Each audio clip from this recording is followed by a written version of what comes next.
Hi friends, இன்றைக்கி என்ன பண்ண போகிறேன்னா ஒரு புதினா தொகையில் கொஞ்சம் டிஃப்ரெண்ட் டேஸ்ட்டாக. இதுக்கு 1 கப் கடலைப்பருப்பு எடுத்துருக்கேன். கொஞ்சம் மிளகு வந்து உங்களுக்கு ஏற்ற மாதிரி தான். எனக்கு கொஞ்சம் நல்லா மிளகு போட்டால் பிடிக்குனாலும் ஒரு 10-12 மிளகு, சின்ன பெருங்காய கட்டி தெரியுது பாருங்கள், இந்த மாதிரி 2 குட்டி பெருங்காய கட்டியும் போட்டு நல்லா வதக்கிக்கிறேன். ஏன்னா கடலைப்பருப்பு வதங்க கொஞ்சம் லேட் ஆகும். நல்லா பொன்னிறமாக வந்தால் தான் இந்த தொகையில் ரொம்ப சூப்பர் டேஸ்ட்டாக இருக்கும். அதுக்காக இதெல்லாம் போட்டு நான் வறுத்துட்ருக்கேன். வறுத்தப்புறம் உங்களுக்கு நான் எப்படின்றதை காமிக்கிறேன் பாருங்களேன். பார்த்திங்களா, இதோட ஒரு 6 மிளகாத்தூள் சேர்த்துருக்கேன். காரம்லாம் உங்கள் இஷ்டத்துக்கு தாங்க. இப்போ பார்த்திங்கன்னா நல்லா வதக்குங்க. மிளகா வத்தலும் நல்லா வதங்கினா தான் அந்த காரத்தன்மை இறங்கியிருக்கும். ஸோ அது நல்லா வறுத்துட்டிங்கன்னா இங்கே பார்த்திங்களா நல்லா வறுபட்டு தெரியுதா உங்களுக்கு தெரியல. ஆனால் நான் கரெக்டாக தான் கேமரா வச்சுருக்கேன். ஒரு கையில் கேமரா இருக்கனால இப்படி தெரியுது.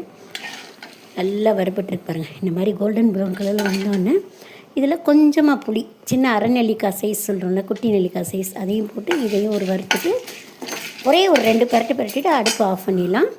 இப்போ பார்த்திங்கன்னா ஒரு கட்டு புதினா இலையை நல்லா கழுவி வடிய விட்டுருக்கேன் தண்ணியை. இதை அதோடு சேர்த்துடலாம் கடலைப்பருப்போட.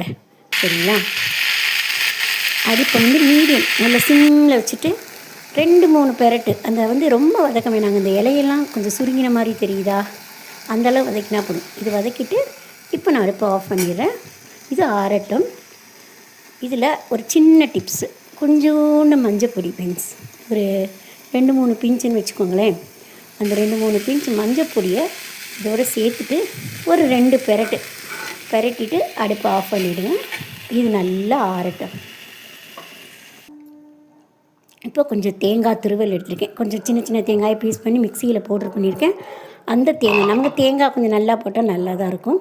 தேங்காய் துருவலோடு இப்போ ஆற வச்சுருக்கேன்ல அந்த கடலைப்பருப்பு, புதினா, அதெல்லாம் அந்த இதோட தேங்காயோடு சேர்த்து இதுக்கு தேவையான அளவு உப்பு சேர்த்து அரைச்சோன்னே உங்களுக்கு எப்படின்றத காமிக்கிறேன். இங்கே பார்த்திங்களா, இந்த மாதிரி லைட்டாக குறைன்னு இருந்தால் நல்லாயிருக்கும். தண்ணியை ரொம்ப தெளித்து தான் பண்ணணும். இந்த மாதிரி கெட்டியாக அரைச்சிட்டிங்கன்னா இங்கே பாருங்களேன் பச்சை கலர் தெரியுதா. இதுக்கு என்ன காரணம்னா அந்த மஞ்சள் பொடி போட்டேன் பார்த்திங்களா, அப்படி போட்டிங்கன்னா நல்ல க்ரீனாக இருக்கும் இது பார்க்குறதுக்கு. அதுதான் அதோடய டிப்ஸ். இந்த வீடியோ பிடிச்சிருந்தால் லைக் பண்ணுங்கள், என்னோடய சேனலை சப்ஸ்கிரைப் பண்ணுங்கள், உங்கள் ஃப்ரெண்ட்ஸ்க்கு ஷேர் பண்ணுங்கள். Friends, thank you so much for your lovely support. Thank you.